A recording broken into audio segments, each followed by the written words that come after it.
Hello everyone, जय सिया राम। आप सभी लोगों को नवरात्रि की हार्दिक शुभकामनाएं। और आज की इस वीडियो में हम लोग देखेंगे कि आपको नवरात्रि पूजा के लिए क्या क्या सामग्री चाहिएगी और पूजा आप कैसे कर सकते हैं। और भी नवरात्रों से रिलेटेड सभी वीडियोस चैनल पे आ चुकी है, उन्हें भी ज़रूर देखिएगा। तो चलिए वीडियो को शुरू कर लेते हैं। सर्वप्रथम हमें माता रानी का स्वरूप चाहिएगा। तो कुछ लोगों के यहाँ पे कंपलसरी होता है मिट्टी की ही मूर्ति ला के पूजन करना, तो आप मूर्ति ले लीजिएगा। नहीं तो इस तरह की जो फोटो आती है आप वो ले सकते हैं। नहीं तो माता रानी के जिस भी स्वरूप की आप रोज पूजा करते हैं आपके मंदिर में हो, आप उनको विराजमान करके चौकी पे उनका भी पूजन कर सकते हैं। साथ ही में देखिए, कलश स्थापना के लिए हमें चाहिएगा कलश। तो इस तरह का मिट्टी का मिलता है मार्केट में, आप वो भी ले सकते हैं। कुछ लोग हर बार नया ही लेते हैं, तो आप नया ले लीजिएगा।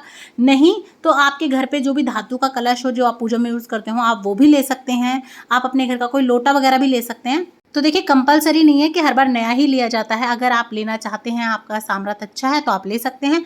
नहीं तो आप रीयूज भी कर सकते हैं धातु के कलश को। साथ ही में देखिए, ज्वारे बोने के लिए हमें कुछ चाहिएगा। तो आप इस तरह का ले सकते हैं मिट्टी का, हम लोग इसे तोला बोलते हैं, तो आप ये ले लीजिए। नहीं तो आप अपने घर की कोई प्लेट डोंगा वगैरह ले सकते हैं, उसमें भी बो सकते हैं। बाकी ये भी आपका बाद में जो है पक्षियों को दाना पानी देने के काम आ जाता है। साथ ही में हमें चाहिएगी मिट्टी। तो आप इस तरह की मिट्टी ले सकते हैं, रेत ले सकते हैं, या जो घरों में आजकल काम चलता है तो वो काले रंग की नहीं होती जमुना सेंट, आप उसमें भी ज्वारे बो सकते हैं, बहुत अच्छे होते हैं। उसके बाद देखिए, हमें चाहिएगा नारियल। और नारियल आपका जटा वाला ही होना चाहिए। गंजा नारियल जिसमें मुंह दिखता है ना, वो नहीं लेते हैं पूजा के लिए। तो आप इस तरह का लीजिएगा। और नारियल का मुख कहाँ होता है, नारियल को कैसे रखना चाहिए पूजा में, उसकी ऑलरेडी वीडियो आ चुकी है और आप लोगों ने बहुत पसंद किया, प्यार भी दिया, तो उसे भी ज़रूर देखिएगा। लिंक सभी का आपको डिस्क्रिप्शन बॉक्स में मिल जाएगा। चौकी पर बिछाने के लिए हमें लाल रंग का कपड़ा चाहिएगा। तो इस तरह के आसन मिलते हैं मार्केट में, आप वो भी ले सकते हैं। और हर बार नया नहीं लिया जाता, अगर आपके पास है और वो अच्छा है, साफ़ सुथरा है, तो आप उसे रीयूज़ कर सकते हैं। साथ ही में देखिए, गणपति भगवान की आप कोई फोटो मूर्ति प्रतिमा ले लें, क्योंकि बिना गणपति के भी कोई पूजा संभव नहीं है। या फिर आप चाहें तो इस तरह सुपारी पे कलावा बांध के या फिर मिट्टी पे कलावा बांध के उस तरह भी गणपति भगवान को विराजमान कर सकते हैं। अगर आप अखंड जोत जलाएंगे तो आप इस तरह की जोत ले सकते हैं, या फिर आप इस तरह की भी ले सकते हैं। लेकिन एक अखंड जोत चलती है और एक आपको नॉर्मल जोत चाहिएगी छोटी सी, जिसमें आप सुबह शाम की जोत बत्ती करेंगे। तो हमें 2 जोत चलती हैं, तो यहाँ 2 जोत ले ली है मैंने। साथ ही में देखिए, सर्वप्रथम हम ले लेंगे गंगा जल। तो गंगा जल ले लीजिएगा, कलश स्थापना के लिए भी चाहिएगी हमें। उसी के साथ साथ हमें चाहिए रोली। तो यहाँ मैंने रोली ले ली है। साथ ही में हम यहाँ पे चावल ले लेंगे, और चावल आपके टूटे हुए ना हो, और चावल आप थोड़े ज़्यादा ही लीजिएगा, क्योंकि हम अष्टदल कमल वगैरह बनाते हैं, नवग्रह बनाते हैं, तब भी हमें चावल चाहिए होते हैं। ज्वारे बोने के लिए हमें जौ चाहिएंगे। कुछ लोग सप्तनजा बोते हैं, कुछ लोग जौ और गेहूँ मिला के बोते हैं। तो आप जो भी बोते हो वो ले लीजिएगा, लेकिन ध्यान रखिएगा कि उसमें घुन वगैरह ना लगा हो, नहीं तो फिर आपके ज्वारे अच्छे नहीं होते हैं। तो जो भी लें आप, वो साफ़ सुथरा हो तो घर से ले लें, नहीं तो आप मार्केट से नया भी ला सकते हैं। साथ ही में देखिए, कलश में डालने के लिए हमें कुछ चीज़ें चाहिए, जिसमें होगी हमारी हल्दी की गांठ, सुपारी, सिक्का, लौंग, इलायची। और अगर आप नवग्रह की भी स्थापना करेंगे तो फिर आपको सुपारी और लेनी पड़ेगी, तो आप 9 सुपारी और ले लीजिएगा। और अगर आप षोडश मातृ का भी बनाते हैं तो फिर आप और 16 सुपारी ले लीजिएगा। तो इस तरह से आप सुपारी ज़्यादा ले लीजिएगा। साथ ही में देखिए, हमें लौंग चाहिएगी।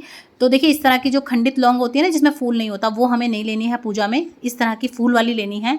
इसीलिए आप लौंग थोड़ी ज़्यादा ले लीजिएगा, क्योंकि रोज़ भी लौंग का जोड़ा चढ़ाया जाता है माता रानी को। तो यहाँ पे हम थोड़ी सी ज़्यादा लौंग ले लेंगे, जो हमारी रोज़ की पूजा में भी लगेगी, उसी हिसाब से आप लौंग ले लीजिएगा। उसी के साथ साथ हम यहाँ पे थोड़ी सी जो है धूप बत्ती वगैरह ले लेंगे, तो इस तरह की आप ले सकते हैं। और इस तरह के जो हवन कप आते हैं ना, आप वो ले लीजिएगा, बहुत अच्छे रहते हैं।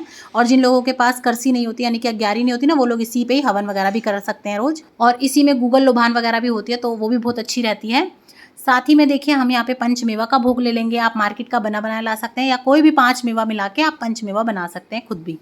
उसके बाद देखिए, मैंने यहाँ पे मोली ले ली है, क्योंकि हम यहाँ पे मोली ज़्यादा ही लेंगे। हमें जो है अखंड जोत के लिए बाती भी बनानी होती है, कलश के लिए भी चाहिए, नारियल वगैरह पे भी लपेटने के लिए चाहिए। तो आप अच्छी सी मोली या कलावा ले लें। पताशे आप ज़रूर से ले लें, तो यहाँ पे मैंने पताशे ले लिए। इसके अलावा आप चाहें तो सौंफ, मिश्री वगैरह भी चीज़ें ले सकते हैं। और कपूर ज़रूर ले लीजिएगा आप, तो कपूर ले लेंगे हम। कपूर आरती के लिए भी चाहिए होगा हमें। साथ ही में जब हम रोज़ भोग लगाते हैं ना, तो अगर आप अग्यारी या करसी नहीं कर सकते तो आप कपूर पे भी भोग लगा सकते हैं, इसीलिए हम यहाँ कपूर ले लेंगे। और देखिए हमें हवन करना होता है रोज़, तो उसके लिए हमें गोबर का इस तरह से जो है, इसे अग्यारी बोलते हैं, कंडा बोलते हैं, उपला बोलते हैं, वो चाहिए होता है। तो ये ले लीजिएगा और इसी में इस तरह से आप तो या तो इसका हवन का एक स्टैंड आता है वो ले सकते हैं, या फिर आप कोई बड़ा वाला दिया आता है ना वो ले लीजिए हवन के लिए। कपूर आरती के लिए इस तरह की जो है ये आती है जोत करने की, तो आप ये ले सकते हैं। इस तरह का प्लग आप ज़रूर ले लें, जोत ठीक करने के लिए बहुत ज़रूरी होता है, तो ये ज़रूर ले लें आप। साथ ही में देखिए हवन करने के लिए हमें हवन सामग्री चाहिएगी, तो ये हमने यहाँ पे हवन सामग्री ले ली है। और घी चाहिएगा हमें जोत के लिए, अखंड जोत जला रहे हैं तब भी और रोज़ की जोत कर रहे हैं तब भी।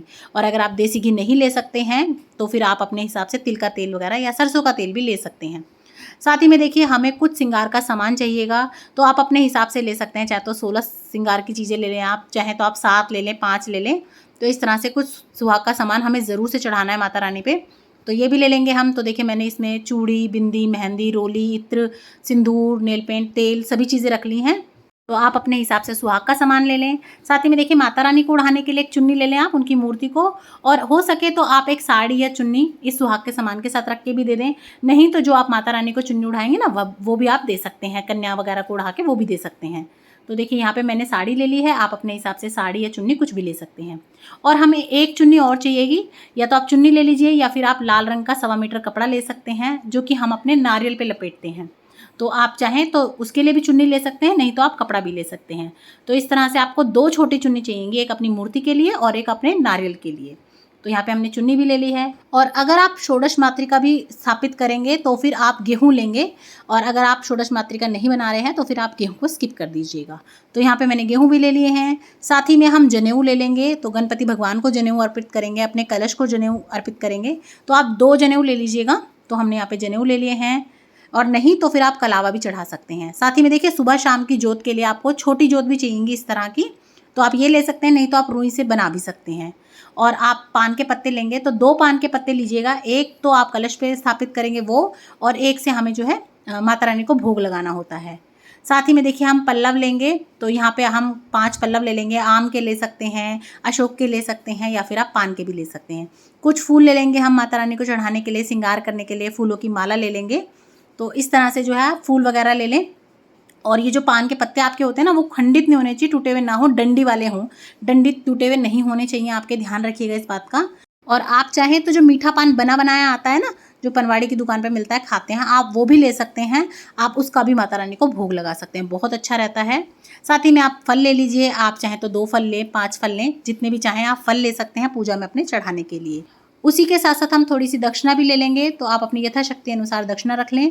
तो देखिए ये वो सामग्री है जो हमें हमारी शरद नवरात्रे या कोई भी नवरात्रे में पूजा के लिए चाहिए होती है। आप इसका पूजन कैसे करेंगे और आप कलश स्थापना कैसे करेंगे, सभी वीडियोस चैनल पे आ चुकी हैं, उन्हें भी आप ज़रूर देखिएगा।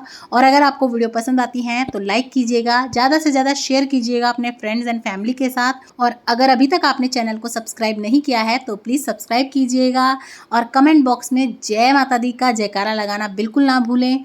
जय माता दी, जय सिया राम।